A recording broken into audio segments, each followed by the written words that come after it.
L'aviation de papa et l'aviation moderne.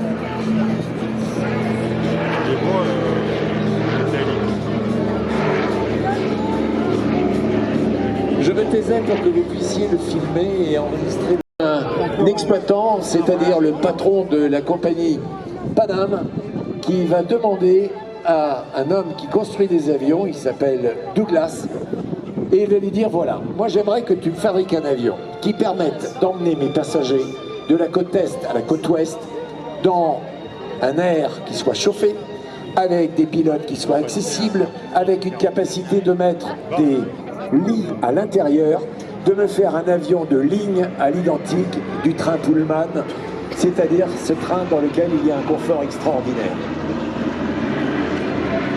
Douglas ne sait pas faire et est chef pilote d'une compagnie aérienne, elle s'appelle Jetfly.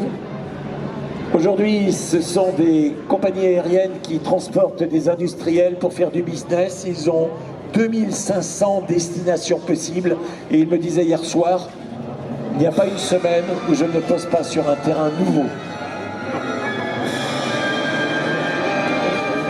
Alors, pour son dernier passage, mesdames et messieurs, je vais vous demander de lever les bras, de lever les casquettes, de saluer ces pilotes qui vous regardent. Ils sont tous les deux à bord dans cette démonstration. Ils vont faire le dernier passage et je vous laisserai également filmer, enregistrer le son de ces moteurs. Tous les phares sont allumés, mesdames, messieurs. Le DC-3. Allez, regarde.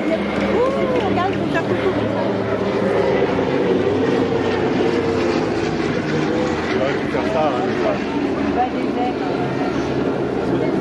Et comme je vous le disais, il a été repeint tout en gris pour un tournage.